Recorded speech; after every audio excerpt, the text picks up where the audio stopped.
What's up, YouTube? It's your boy Amzo. Welcome back to Unorthodox Mind TV. And today we're talking about something that is very important to songwriting that you need to know if you want to become the best songwriter you can and you want to separate yourself from the rest, from the crowd, from the herd. So stay tuned if you're interested. And again, before you do all that, please, please, please like, comment, subscribe, and tune in. All right, let's go. So today we're talking about rhyme patterns and rhyming in general. Everybody knows what a rhyme is, right? If you don't, please comment below and I'm gonna educate you more one-on-one. But I'm currently giving classes that I have on udemy.com. Links are gonna be in the description down below. The link is gonna be in the description down below. So make sure that you check it out. Make sure that you develop your skills if you want to be a writer or if you're just interested or curious. But today this video is going to be completely free. It's on YouTube. But today this video is free. So I'm just giving you some gems that I feel like can help you as far as if you're interested in learning more. This will most likely, if you tune in with me, stay with me to the end, this will make you interested in learning more about rhymes, which I already have a class on that I'm teaching on Udemy, as far as how to write a song and for beginners, advanced level, expert artists, songwriters, everybody. So this is for you. All right, so as you know, rhyming is like a wordplay, like a wordsmith type of thing. You don't have to be on Eminem's level, which to me, if I have to name the greatest songwriter or lyrical person or wordsmith ever, I would say Eminem. Of course, this is just like my opinion. Everybody will agree or disagree. There's a lot of great wordsmiths out there. The Commons, the KRS Ones, Rakim, J. Cole, Kendrick Lamar. The list goes on. But to me, that's a certain art, but before you get to that art part, before you get to that level of mastering it, you got to first master what we call the rhyme schemes, because everybody can rhyme. Everybody can pick up a pen or grab a microphone and start rhyming. That's easy. Everybody can do that, trust me, because you probably do that without even noticing it. You might be talking to your friend and you say two words that sound alike. That's a rhyme. But you just never thought about it as far as like a song level. So everybody has the power to rhyme, but you got to understand what a rhyme scheme is. And I'm going to have a video that I'm going to attach of an example of something that I wrote for you. This is just on the spot quickly. I wrote it in less than like 10 minutes, just so that you guys can understand what I mean when I say rhyme schemes. And this kind of breaks it down and it shows you like visually. And what I wrote, again, it's not anything, it's not a song that I'm working on. It's just something that I did for you guys to understand. So if you want to use what I wrote in your song or whatever, you have my permission to do so. It's not copyrighted or anything. But the great thing about rhyme schemes is this. You can use that as far as like the tempo of how you want to speak or deliver your rhymes onto the actual song. You want to be able to mix up the cadences. Like you don't want to sound boring, right? Like nobody wants to sound, if I was talking to you for 1 hour straight like this, hey, how you doing? My name is Amadou. I live in Maryland, Gaithersburg. Like everybody would be like, huh? Start looking for the exit. Like where's the door at? If it was in person. If it was online, especially nowadays with social media, nobody got that long of a attention span.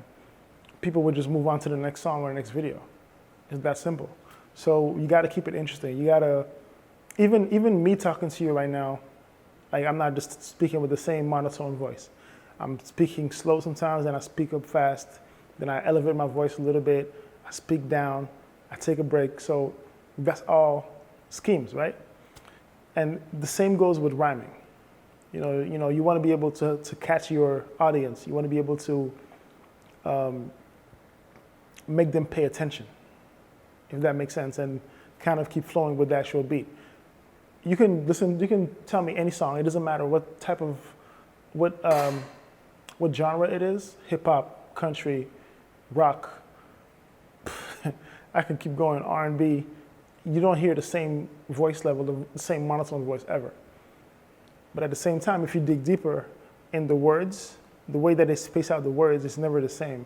Some lines or bars, like we call it, are more compact. Some are more relaxed, like there's more breathing space between the words. Some even break the actual words into syllables, so you can hear. It is art. But today I'm just showing you the rhyme schemes as far as like the writing goes, because there's the traditional way, there's the non-traditional ways, there's what you're used to, and some of these rhyme schemes that I'm going to show you, I'm pretty sure I can bet you $1 that some of these you never heard of it. Because I'm not going to lie, some of these rhyme schemes I haven't even thought of it until I made this video and I had to write it down, and I was like, wait, I haven't used this in a long time, and I haven't heard anybody use this in a long time. But we're going to dive right in it. All right, so tune in for the next clip. So what you see here is something called one verse. This is one single verse. Again, verses can be different lengths. Some of them can be from 8 bars to 16 bars. That's the more traditional type of verse. As far as like songwriting for hip hop and music in general, but rap especially and hip hop especially. And the way I broke it down, I put it into 4 brackets of 4 bars each, so that way it's easier to read and easier for the writing process, so I can know where I'm at. And also at the same time, again, this is just like one example. Like this is not really a song. This is like, so each bracket of 4 rhymes is talking about something different, you know. So this is just for the purpose of showing you guys what type of rhyme schemes there are and what are the different patterns.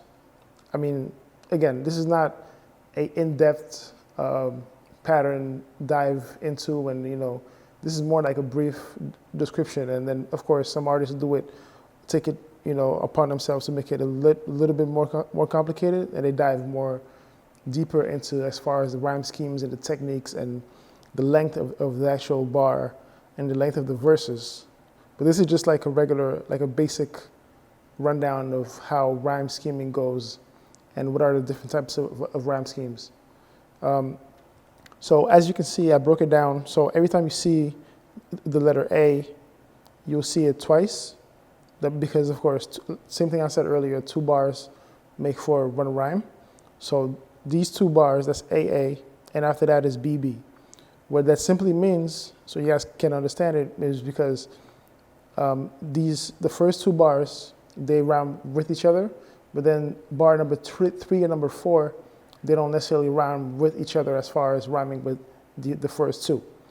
If it was the case, you will see it on this example, all rhyme the same. So these are the 4 different rhyme schemes that I know of and that I've always, I guess, used to write my songs with. I never really heard any other type of rhyme scheme, because 4 bars is pretty standard as far as like whenever like the actual instrumental of the beat loops and starts over and gets back to the same point that it was at, because that's how songs and instrumentals are broken down. So you will have AA, BB, or you can have, that's the pretty standard one. And here you have AB, AB, meaning the rhymes don't really necessarily rhyme at the same time, but it's still going to rhyme, but it's not going to be right away. So for example, line number 1 is going to rhyme with line number 3, and rhyme number 2 is going to rhyme with line number 4. So let me just kind of walk you through it. So this is one example that I just wrote down for you guys to really see and understand. And I kind of wrote this like really quickly, so again, there's not really much input that was put, but this was just for the purpose of this video, so I can show you what it actually looks like on paper. Okay, so let's start with the first one, the AABB, which is a more conventional, traditional rhyme pattern, I guess, that most artists use, and that's the easiest way. So, and I'm going to read you what I wrote. So I say, I can show you the world if you follow my lead, give you a ring, take you in, let you harvest my seed.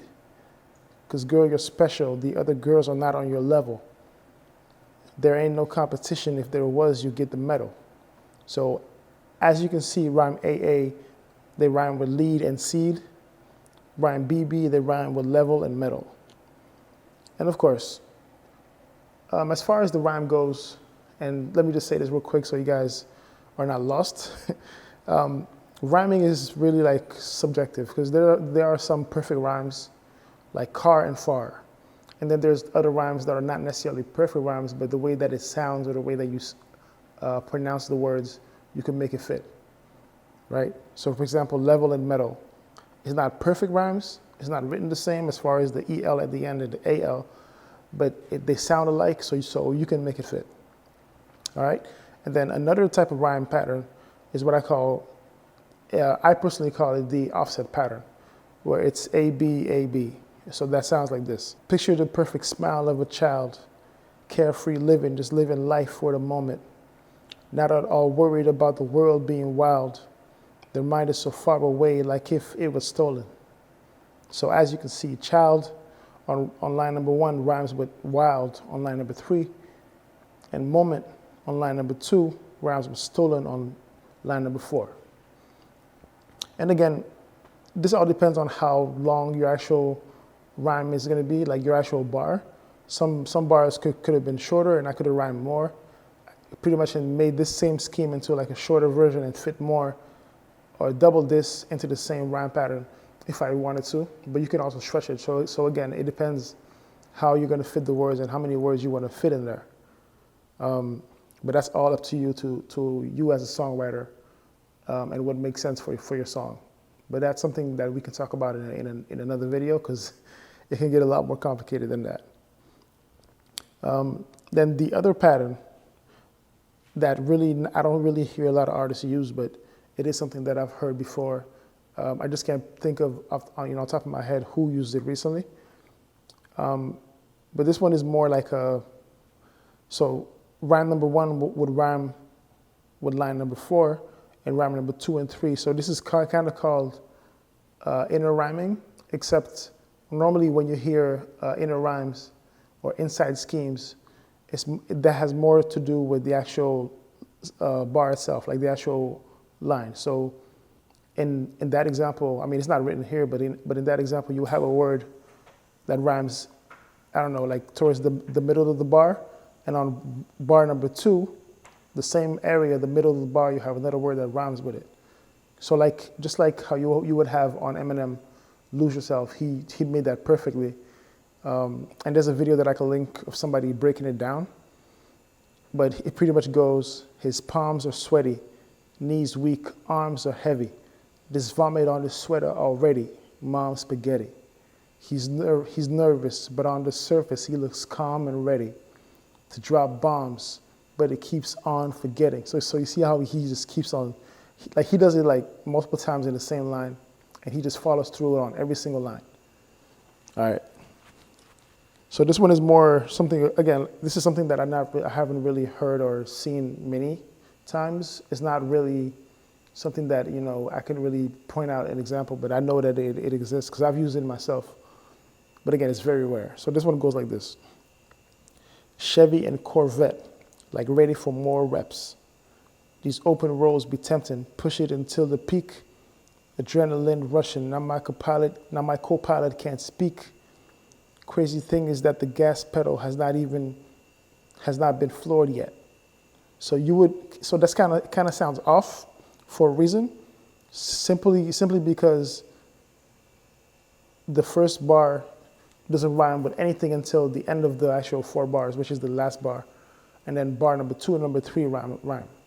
So again, this is something, I guess maybe that's the reason why a lot of artists, they don't want to use it, because it sounds kind of off. Unless you're really actually paid attention to a story. And then, for example, Eminem does that a lot. On one of his songs, I think actually it was a feature he did with Yellow Wolf. He does that, and I can link that song too, and exactly the part where he does that. And then you have the more simple type of scheme, and this is more elementary, that anybody can do it. It's just every single line rhymes with the next one. So rhyme number 1 rhymes with line number 2, 3, and 4. So something like this. Scheming and planning for the future, the time is now. My mind is made up and I'm aiming for the highest crown. Misbelievers convince themselves that the sky is brown. They claim they cannot see the way in the brightest town. So now rhymes with crown, rhymes with brown, rhymes with town. None of these sections, these 4 sections, have anything to do with each other. I just wrote it like this so I can show you the 4 different types of rhyme patterns that I know of. Again, if it was a storytelling, you might want to stick to maybe 2, maximum maybe 3, but that's kind of tough to do that. I mean, some artists are very comfortable doing that, like Kendrick Lamar's, J. Cole's. You could if you wanted to, but to play it safe, I would just say stick with 2 rhyme patterns mostly, so that you're not really throwing your audience off. Because if you do something like a regular conventional, then you do the offset rhyme pattern, and then you come with the inner rhyme pattern, it's gonna sound different. It's gonna sound weird. That's mostly all the rhyme schemes that I know. Of course, I know there's probably more out there, but these are the main ones that are used, even though the last one that I showed you, like the ones where everything rhymes together, that's the easiest ones, but nobody really does that. People always kind of mix it up. One rule of thumb, again, and I'll say this again, if you're writing a song, if you're writing for you or for somebody else, you don't want to use too many different rhyme schemes, okay? You want to try to keep it simple, 2 or 3 max, depending on how long your verse is. If it's 16 bars, I would say just use 2. That way, you're not confusing yourself, you're not confusing your audience. Because the more rhyme schemes you use, that means the more the tempo is going to change in the cadence. Now, you can use 2 different rhyme schemes in, I don't know, verse number 1 and verse number 2, you do like a completely different one.